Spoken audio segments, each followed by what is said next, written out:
Hello friends. Welcome to English Story Channel. Here, you can listen to simple English stories and improve your English listening skills. I make these videos for people who want to learn English in an easy and fun way.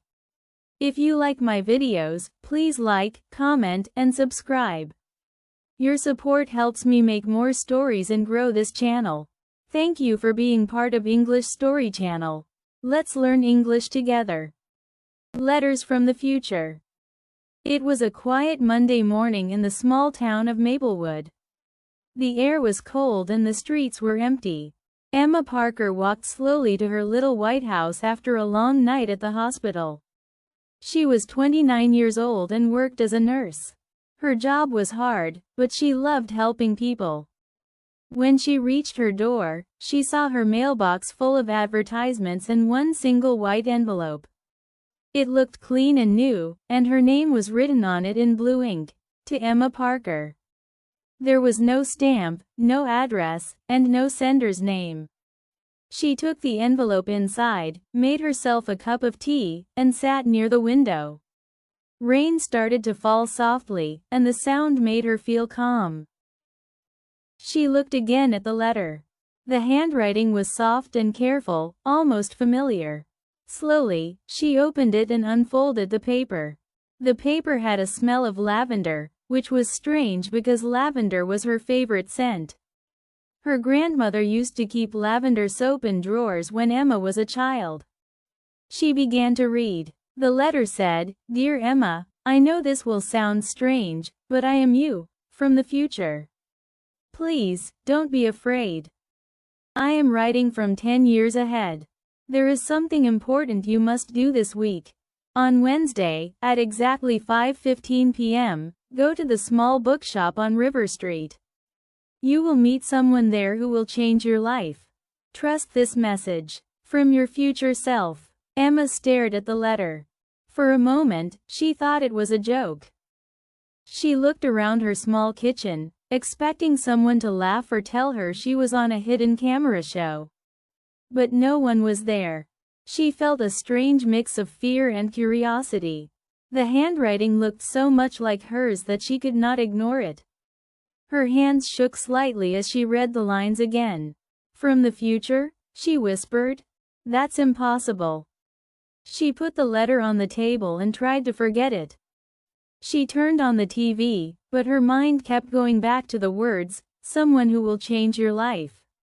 Who could it be? Maybe a patient? Maybe a new friend? Or maybe it was just a prank from someone at work.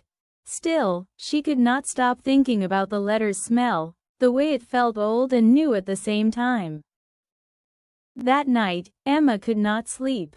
Every time she closed her eyes, she saw the words of the letter.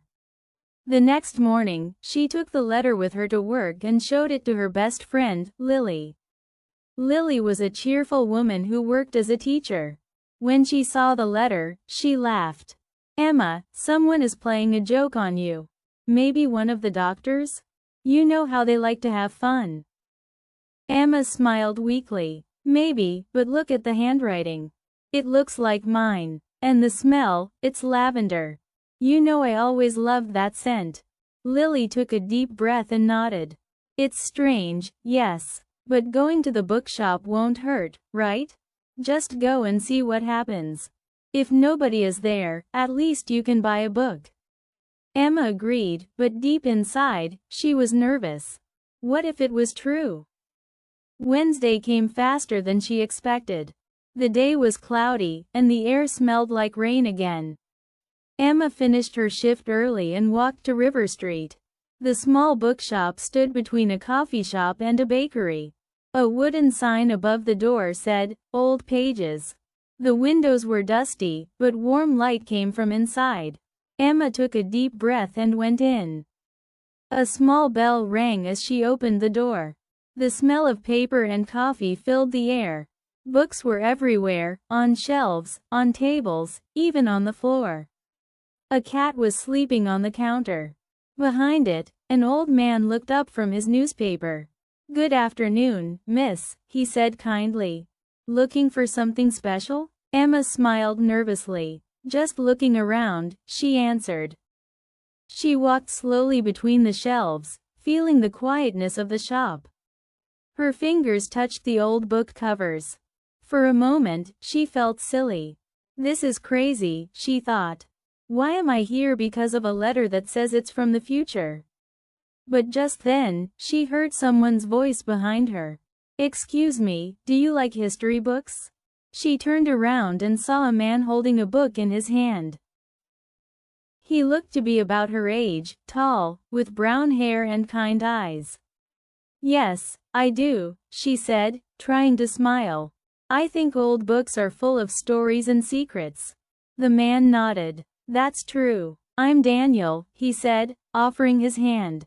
She shook it. Emma, she replied. For some reason, his smile felt familiar, warm, and safe. They talked for a few minutes about books and favorite writers. Emma was surprised how easy it was to talk to him. After a while, she looked at her watch.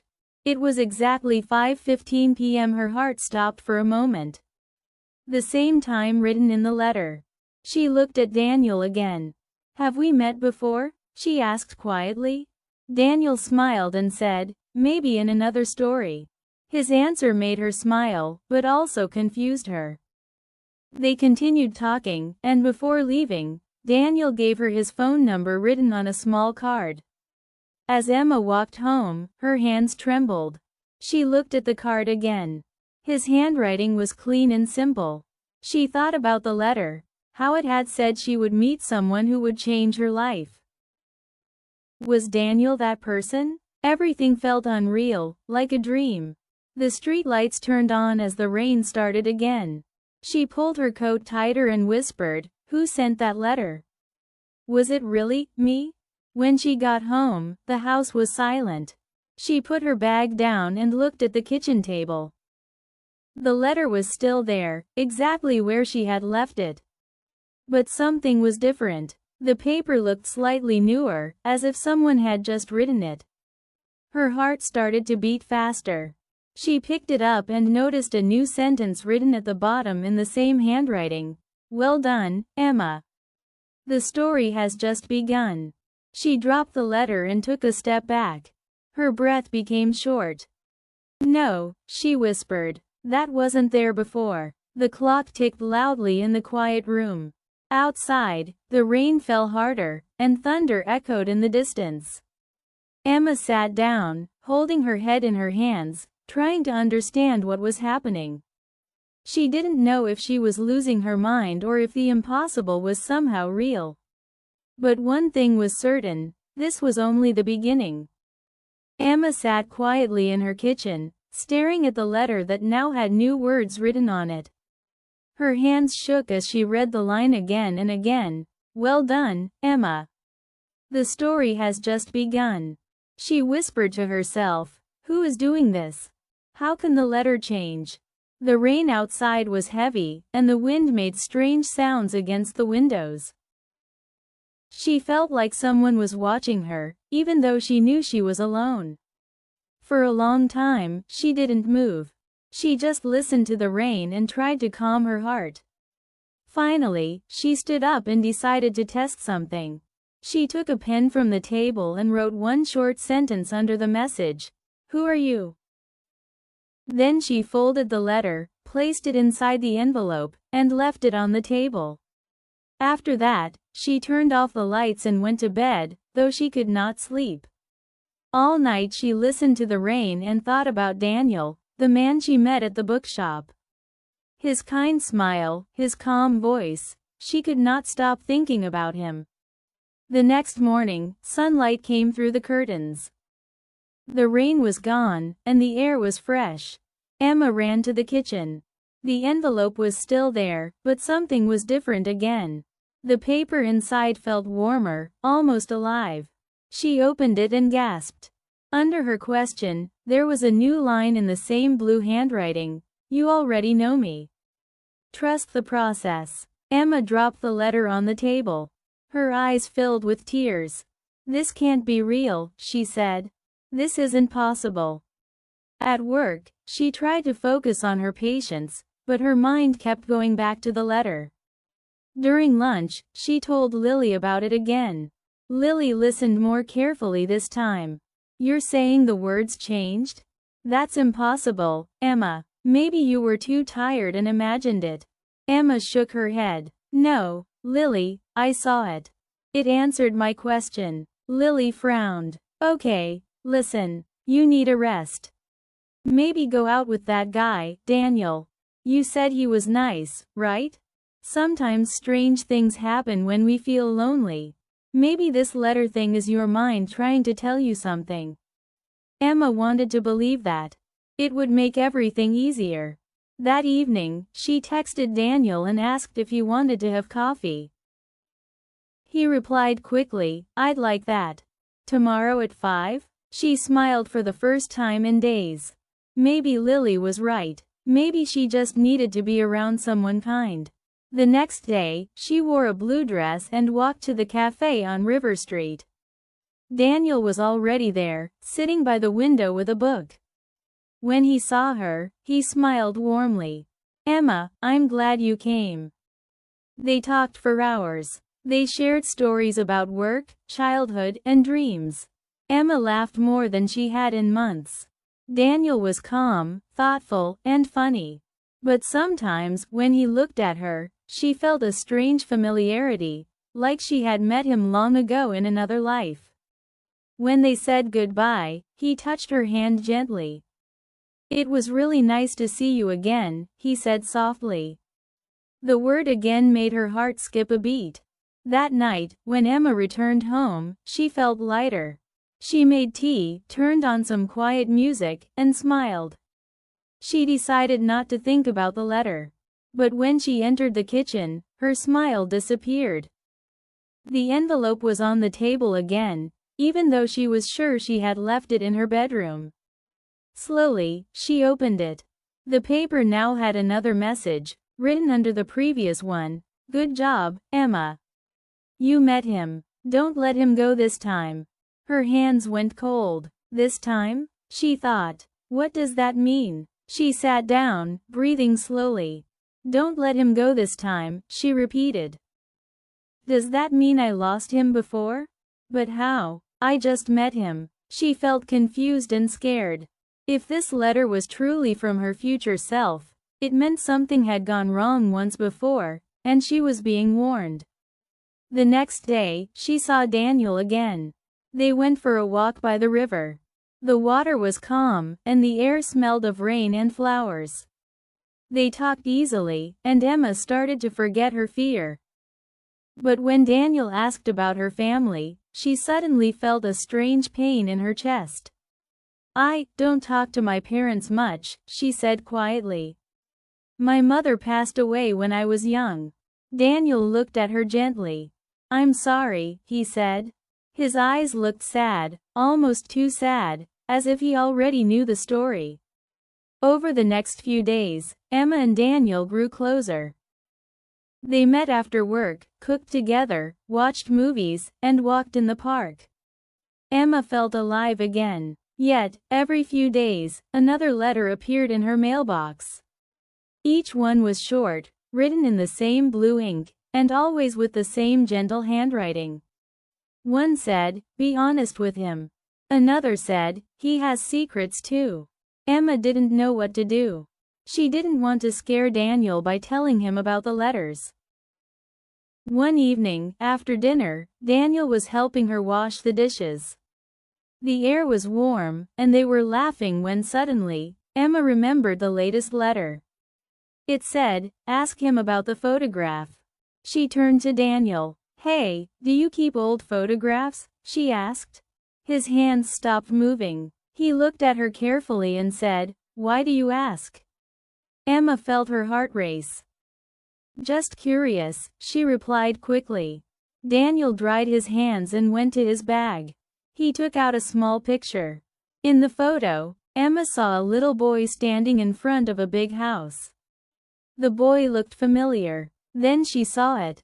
A shadow in the background, a figure that looked exactly like her. Her mouth opened, but no sound came out. Daniel looked at her and said softly, You were there, weren't you? She shook her head. No, that's impossible. I don't even know this place. He sighed. You will, he said quietly. That night, Emma couldn't stop thinking about the photo. Her head was full of questions. Who was Daniel really? Why did the letter tell her to meet him? And what did "don't let him go this time" mean? As she lay in bed, she heard a soft noise from the kitchen. Her heart pounded. She got up slowly, walked through the dark hallway, and saw the letter glowing faintly on the table.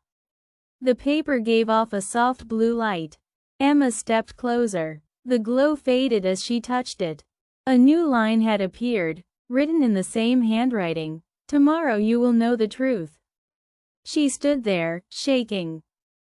Tomorrow. Whatever it was, something big was coming. She folded the letter with trembling hands and whispered, I'm not ready. But the paper, warm in her hands, almost seemed to whisper back, you have to be. The next morning, Emma woke up with a strange feeling in her chest. Her dream had been full of light and voices. Someone kept whispering her name, telling her to be brave. She opened her eyes and looked at the clock. It was 6:45 a.m. She sat up quickly and remembered the words on the glowing letter from the night before. Tomorrow you will know the truth. Her hands trembled a little as she went to the kitchen. The envelope was there again, lying perfectly in the center of the table. She took a deep breath before touching it. The paper felt warm, almost alive, just like before. She opened it slowly, afraid of what she might find. Inside, there was a new message. It said, today, go back to the bookshop. Look for the red journal. It will show you everything. Emma frowned. The red journal? She whispered. She felt confused but also curious. She had been to that bookshop twice already, and she didn't remember seeing a red journal. Maybe it had been hidden, or maybe it only appeared now, just like the letters. She got dressed quickly, drank a bit of coffee, and went outside.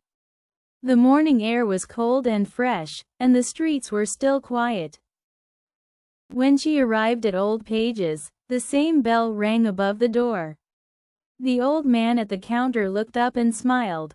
Good morning, Miss Parker, he said. Emma froze. How do you know my name? She asked. The man smiled gently. You've been here before, he said, more than once. His words made her heart beat faster. She looked around the shop and noticed something new. On a small wooden table near the back, there was a single red journal. It was thick, with golden letters on the cover that said, Memories of Tomorrow. Emma picked it up carefully. The journal felt heavy in her hands, and when she opened it, she gasped. The first page had her own handwriting. The words said, if you're reading this, it means you listened. Her hands began to shake. She turned the page. There were more notes, her notes, written with the same blue ink as the letters. Each page described things that had already happened. The first letter, meeting Daniel, the photo, everything. She whispered, no, this can't be real. Just then, she heard the old man's voice behind her. Sometimes the future needs help to fix its mistakes, he said softly. Emma turned to him, her eyes wide. What do you mean? She asked. The man smiled kindly. You and Daniel were always meant to meet. But in another time, another life, something went wrong. The letters are your way of trying again. Emma's throat felt dry. You mean, I sent them? From the future? The man nodded. Yes. You were trying to change what happened before. Emma closed the book and took a step back. Her heart was racing. What happened before? She asked. The man looked sad. He didn't survive, he said quietly. There was an accident. You tried to save him, but it was too late. Emma felt dizzy. Her knees grew weak, and she had to hold on to the table. No, she said. That can't be true. Daniel is alive. He's fine. The man sighed. He is now, because you changed the path. But time is not simple, Emma. Every change has a cost. Emma left the shop quickly, her heart full of confusion and fear. The red journal was still in her hands. She walked home through the gray morning, feeling lost. When she reached her house, she opened the journal again. In the middle, there was a photo, the same one Daniel had shown her. But this time, there were words written under it. Save him before the river. She didn't understand what it meant, but the words made her heart ache. She remembered the river where they had walked together. What could happen there? Later that day, Daniel called her. "Hey, Emma," he said. "Do you want to go for a walk by the river again? The weather's nice." For a moment, Emma couldn't answer. Her hands were cold, and her mind was full of fear. But she didn't want him to notice her worry, so she said softly, "Yes, of course." When she hung up, she looked again at the words in the journal. Save him before the river. Her heart beat fast. What if this is the day, she thought. In the afternoon, they met by the water. The sun was bright, and the sky was full of white clouds. Daniel looked happy, holding 2 cups of coffee. "You look beautiful," he said. Emma smiled weakly. "Thanks," she whispered. They walked together, talking about simple things, the weather, their dreams, favorite songs. But Emma could barely focus. Her eyes kept moving toward the river, watching the moving water. She felt like something terrible was waiting there. When they reached the bridge, Daniel stopped to take a picture. "The view is perfect," he said. He stepped closer to the edge, and at that moment, Emma felt a sharp wind blow from behind. A small branch broke from a tree, and Daniel lost his balance. "Daniel!" Emma screamed as he slipped. Without thinking, she ran and grabbed his arm. The cold wind cut her face, and the river roared below. For a second, she thought she would fall too, but she pulled with all her strength. Daniel climbed back to safety, breathing hard. They sat down on the ground, shaking. Daniel looked at her with wide eyes. "You saved me," he said quietly. Emma's face was pale. "I think I was supposed to," she whispered. He looked confused. "What do you mean?" She couldn't explain everything, not yet. Tears filled her eyes. "Please, just be careful," she said softly. He took her hand. "I will. I promise." That night, Emma returned home exhausted. She placed the red journal on the table beside the letter. Her hands were still trembling. She sat down and began to cry. After a few minutes, she opened the letter again. This time, the message had changed once more. It said, "You did it, Emma. You changed it. But now, you must remember who he really is." She stared at the words, confused. "Who he really is," she repeated. She turned to the red journal and opened the last pages. There were new words written there, words she had never seen before. "Daniel is not from your past. He is part of your future. When the time comes, you will understand." Emma closed the journal slowly and wiped her tears. The room felt still and quiet. She whispered, "Part of my future?" Then she looked at the clock. It was 11:11 p.m. A small light flashed outside her window, like a star falling from the sky. She didn't know why, but she felt that everything was leading to something much bigger. And deep inside her heart, she knew, the final letter was still to come. That night, Emma could not sleep. The words from the letter kept repeating in her head. "You changed it. But now, you must remember who he really is." She lay in bed, staring at the ceiling, trying to understand. Daniel had almost died by the river, just like the letter warned, but she saved him. So what did it mean now? Who was he really? The wind outside was soft, but she felt a strange tension in the air, like something important was about to happen. Around midnight, she finally closed her eyes and fell into a deep, dreamless sleep. When she woke up, the sun was bright. For a few seconds, she forgot everything that had happened, the letters, the journal, the strange messages. But then she saw the envelope on her nightstand. It was open, and a new page was inside. Her heart began to race as she pulled it out and read. Emma, you have reached the end of the path. There is one more thing you must do. Go to the old park at sunset. Bring the red journal. Everything will become clear. She held the letter tightly. The old park, she whispered. That was where her mother used to take her when she was a child. She hadn't been there in years. All day at work, she couldn't focus. Her thoughts were filled with questions. Was Daniel part of this too? Should she tell him? She decided to call him in the afternoon. Hey, she said softly, would you like to meet me at the old park later? Around sunset? Daniel paused for a moment before answering. The old park? Sure, I'll be there. His voice sounded calm, but also strange, almost as if he already knew why she wanted to meet. When Emma arrived at the park that evening, the sun was low, and the sky was painted in orange and pink. The trees moved gently in the wind, and the smell of flowers filled the air. She carried the red journal in her hands, holding it close to her chest. Near the fountain, she saw Daniel waiting for her. He smiled when he saw her, and for a moment, everything felt normal. They sat together on a wooden bench, watching the sky change colors. I'm glad you came, Daniel said. His eyes looked soft, almost sad. You wanted to talk? Emma nodded. Yes, she said slowly. I need to tell you something, and it might sound crazy. She took a deep breath and told him everything, about the letters, the changing messages, the red journal, and the warning at the river.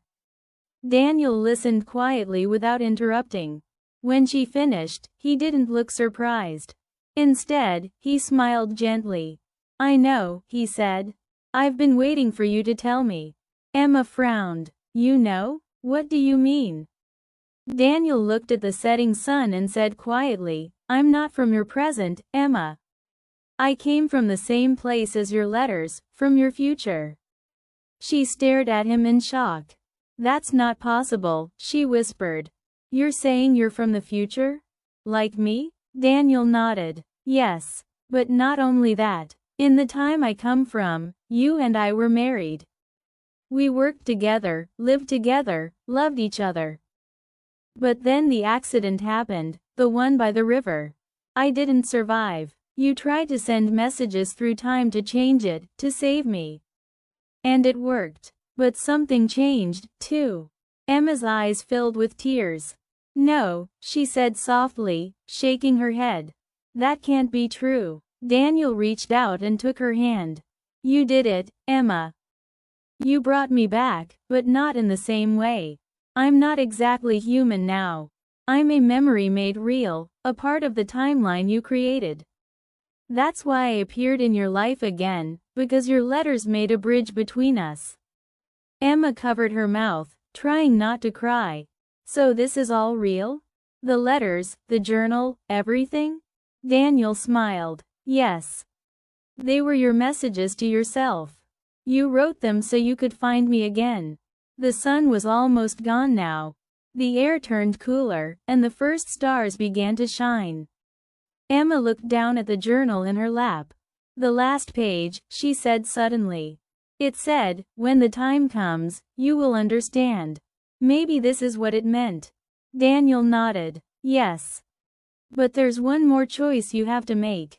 He stood up and walked a few steps away. If you keep this path, I'll stay here with you.